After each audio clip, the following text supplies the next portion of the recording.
శక్తుల ఊడిగం చేస్తున్న బీజేపీ ప్రభుత్వాన్ని గద్దెదించేంత వరకు కాంగ్రెస్ పార్టీ నిద్రపోదని ప్రభుత్వ విప్ ఆలేరు ఎమ్మెల్యే బీలా ఐరయ్య ధ్వజమెత్తారు. మహాత్మా గాంధీ గ్రామీణ ఉపాధి హామీ పథకం పేరు రామ్జీగా మార్పుకు నిరసనగా ఏఐసీసీ ఇచ్చిన పిలుపు మేరకు ఆదివారం యాదాద్రి భువనగిరి జిల్లా కేంద్రం భువనగిరి పట్టణంలోని గాంధీ పార్క్ ముందు పెద్ద ఎత్తున నిరసన ధర్నా చేపట్టారు. కేంద్ర ప్రభుత్వం చేస్తున్న కుట్రను నిరంకుశ వైఖరిని నిరసిస్తూ మహాత్మా గాంధీ చిత్రపటాలతో నిరసన కార్యక్రమం చేపట్టారు.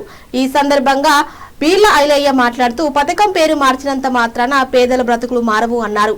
ప్రపంచంలోని అనేక దేశాల్లో గాంధీ మార్గదర్శకాల్లో నడుస్తుంటే దేశంలోని బీజేపీ ప్రభుత్వం ఆర్ఎస్ఎస్ భావజాలంతో గాంధీ పేరును తొలగించడం దుర్మార్గమని విమర్శించారు. నల్ల చట్టాలతో రైతులను ఇబ్బందుల పాలు చేయడమే కాకుండా ప్రాణత్యాగాలు చేసిన గాంధీ కుటుంబం పేద ప్రజలకు దూరం చేయాలని కుట్రలో భాగమన్నారు. గతంలో ఉపాధి హామీ పథకానికి పూర్తిగా కేంద్ర ప్రభుత్వం నిధుల ద్వారా నిర్వహిస్తే పథకాన్ని ఈ రోజు రాష్ట్ర వాటా 40% అని రాష్ట్రంపై 1000 కోట్ల అదనపు భారంతో మోపాలని చూడడం రాష్ట్ర ప్రభుత్వానికి గుదిబండగా మారుతుందని తక్షణమే ఉపసంహరించుకోవాలని డిమాండ్ చేశారు. గాంధీ పేరు అనగానే బీజేపీ పార్టీకి గిట్టడం లేదని, పార్టీలో ఏదో వెనుకబడుతుందని భువనగిరి ఎమ్మెల్యే కుంభం అనిల్ కుమార్ రెడ్డి అన్నారు. మహిళా కమిషన్ చైర్పర్సన్ బండర్ శోభారాణి మాట్లాడుతూ 2005లో పథకాన్ని ప్రవేశపెట్టి దేశవ్యాప్తంగా ఎంతో మంది జీవితాలకు పేద ప్రజలకు ఆకలి తీర్చే పథకంపై బీజేపీ కుట్ర చేస్తుందన్నారు. పోత్నాక్ ప్రమోద్ కుమార్, తంగెలపల్లి రవికుమార్, మాజీ మున్సిపల్ చైర్మన్ పోతంశెట్టి వెంకటేశ్వర్లు, తోటకూరి వెంకటేష్ యాదవ్, దోరగొండ రాములు, దర్గాయి హరిప్రసాద్, పిట్టల బాలరాజు నాయకులు, కార్యకర్తలు పెద్ద సంఖ్యలో ఈ కార్యక్రమంలో పాల్గొన్నారు.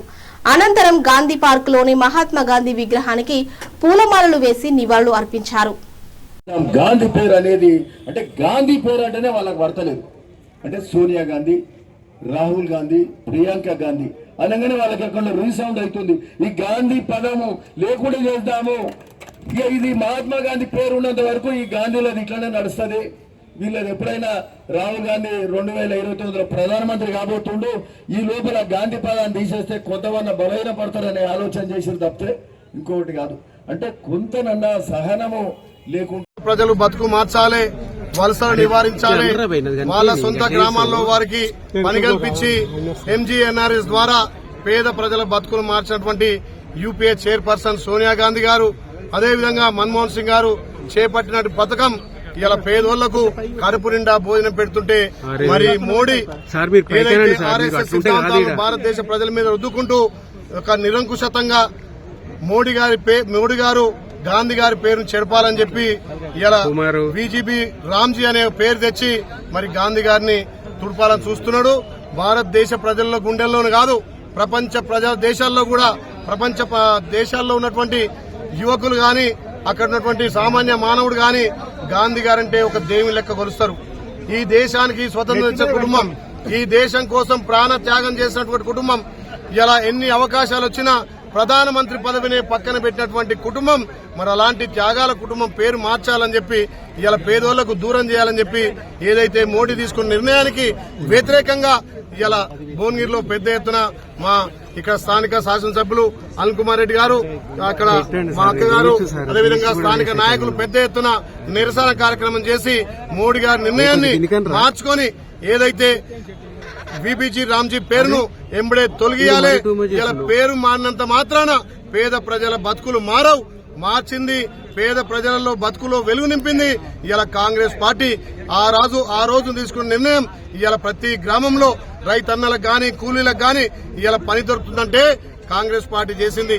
దాన్ని కూడా రాష్ట్రాల మీద భారం చేసి 60% ఎన్ఆర్జీఎస్ లో కేంద్ర వాటాని 40% రాష్ట్ర వాటా అని చెప్పి ఇలా రాష్ట్రాల మీద గుదిబండ చేస్తే తెలంగాణ రాష్ట్రం 1000 కోట్ల మేర నష్టపోతుంది.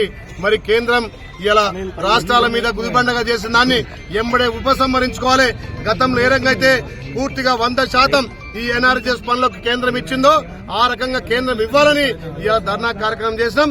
పేరు మార్చినంత మాత్రాన పేద ప్రజల బతుకులు మారాయి. ఇలా ఏమున్నా కార్పొరేట్ స్థాయిలో కార్పొరేట్ సంస్థలకు ఊడిగం చేసుకుంటూ అనిల్ అంబానీ, ఆదానీ, అమెజాన్లకు ఊడిగం చేసి పేదోడిని పొట్టగొడుతున్నటువంటి ఈ మోడీ ప్రభుత్వాన్ని గద్దెదించేంత వరకు కూడా కాంగ్రెస్ పార్టీ నిద్రపోదు. ఏదైతే ఈసీ గాని, సిబిఐ గాని, ఈడీ గాని వాళ్ళ జేబు సంస్థల లెక్క చేసుకుని అక్రమ కేసులు పెట్టి ఇలా గాంధీ కుటుంబాన్ని అప్రపాలు చేయాలని చూస్తున్నారు. మొన్ననే ఛార్జ్ షీట్ దాఖలు చేయడం జరిగింది. వీటన్నిటి వ్యతిరేకంగా భారతదేశ ప్రజలు రేపు రాబోయే రోజుల్లో మోడీ గారిని బీజేపీని చిత్తుగా ఓడించి మా భావి ప్రధాని రాహుల్ గాంధీ గారిని ప్రధానం చేసి మళ్ళా భారతదేశాన్ని అన్ని విధాలా అభివృద్ధి చేస్తామనే లక్ష్యంతో ముందుకు పోతున్నాం. తప్పకుండా మోడీ గారి నిరంకుశాన్ని ఎదిరించి రేపు కేంద్రంలో అక్కడ రాష్ట్రంలో కూడా అధికారం వస్తాయి. ఇలా చాలా రాష్ట్రాలు కూడా పశ్చిమ బెంగాల్ రాష్ట్రంలో మమతా బెనర్జీ గారు గాంధీ పేరు రాష్ట్రాలను పెట్టి చూస్తుంటే ఇలా గాడ్సే చేష్టల లెక్క ఇలా మోడీ గారు చేస్తున్నారు. కాబట్టి తప్పకుండా దీనికి మీరు ప్రత్యాశపడాల్సిందే. మీకు ఖచ్చితంగా ప్రజలు బుద్ధి చెప్తారని చెప్పి ఇలా భువనగిరిలో పెద్ద ఎత్తున నిరసన కార్యక్రమం